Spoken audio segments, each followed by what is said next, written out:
Hey there, welcome back. So this lesson is going to be very quick. We're just talking about two tags, the div tag and the span tag.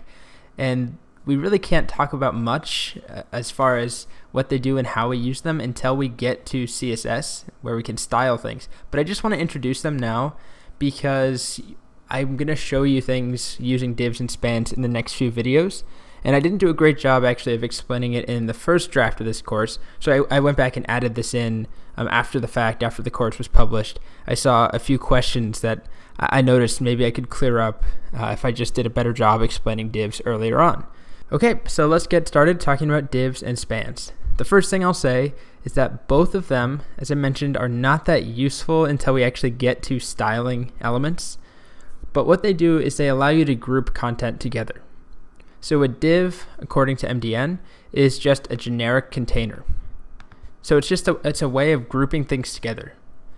As an example, I'm not saying that this is a div right here, but this could be a div. Just a box around some content. It looks like some text here, some images, and some more text. To group that all together and give it a big border, or give it a background, you could do that with a div. Again, we haven't talked about how you do that just yet, but the idea is that you can just group things together. So you'll be seeing me use divs a lot in this course going forward. Let me just show you a quick example.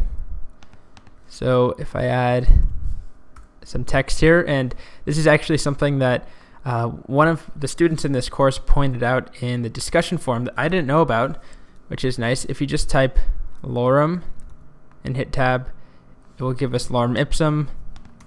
Basically just a bunch of sample text, placeholder text. So I'm going to use this, make two of those, and then also I'll add in an H1. And let's say that this H1, it doesn't really matter, I'll just put anything there, but let's say that this is a paragraph, and I want to group these two things together, the H1 and the paragraph. Let's say eventually, again, we can't do it now, but eventually I want to have a box around these, a border, an orange border, but it doesn't include this one. What I can do is just group them together in a div tag, so div, and save. And if I refresh the page, or actually open it in the first place, it's not going to look different at all. It's not going to look like anything actually, because there is no styling for us to see. All that's happened is that these two things are now grouped in a container, just a generic box, a container to hold them together that we can then go style later. So if I gave that div a background, if I made it have a yellow background, that yellow background would go roughly around this, but it wouldn't include any of this second paragraph. So that's a div.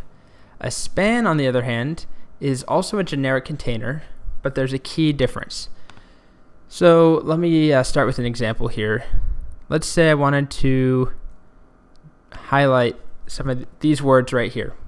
Ipsum dolor, whatever. I want to make this yellow rather than black. So the rest of the text is black, but I want to highlight this as yellow and make the font bigger or something.